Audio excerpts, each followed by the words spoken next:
Bom, gente, meu nome é Lucas e a gente vai estar refletindo um pouco agora sobre a anatomia da medula espinhal. Por ser uma estrutura muito nova do nosso corpo, a medula vai estar sendo protegida por uma série de outras estruturas. A gente vai ter as meninges, que além da proteção mecânica também vão dar uma proteção química. A gente vai ter líquor, vai ter tecido adiposo e as vértebras. Analisando mais especificamente a vértebra, a gente destaca o forame vertebral, que é esse forame mais central aqui. E quando a gente pega a coluna vertebral como um todo, o conjunto dos forames vertebrais de todas as vértebras vai formar um canal, que a gente chama de canal vertebral.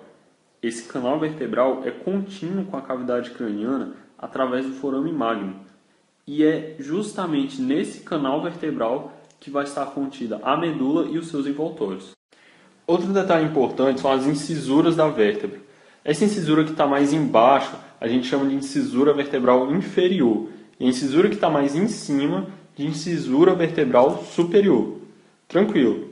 Essas incisuras são importantes porque quando a gente pega duas vértebras adjacentes, a incisura vertebral inferior da vértebra de cima forma com a incisura vertebral superior da vértebra de baixo um forame que a gente chama de forame intervertebral. Forame intervertebral porque está localizado entre as duas vértebras. A gente só vê esse forame quando você associa as duas vértebras adjacentes.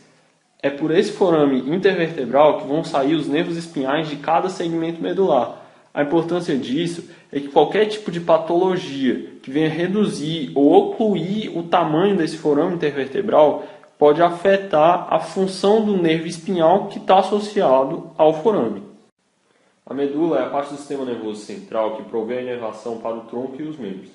E apesar de estar dentro do canal vertebral, ela ocupa apenas os 2/3 superiores desse canal, tendo em média cerca de 45 centímetros. Ela vai se estender desde o forame magno, onde ela é contínua com o bulbo, até o nível do disco intervertebral entre as vértebras L1 e L2.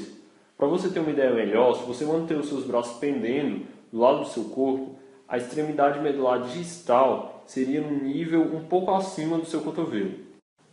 A diferença de tamanho entre a medula e o canal vertebral é consequência da diferença do ritmo de crescimento entre a coluna e a medula durante o desenvolvimento intrauterino. Até mais ou menos o 4º mês gestacional, as duas crescem com a mesma velocidade, mas a partir daí a coluna vertebral vai apresentar uma velocidade de crescimento maior do que o da medula.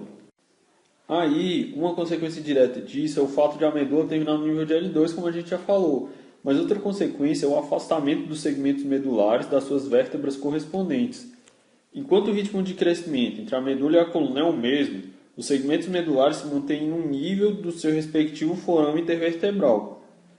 De modo que o nervo espinhal que está sendo formado a partir desse segmento, ele se mantém meio que perpendicular à medula. Mas à medida em que a coluna cresce de forma mais acentuada, os nervos espinhais passam a ser progressivamente tracionados para baixo, de forma que a saída deles passa a ser oblíqua.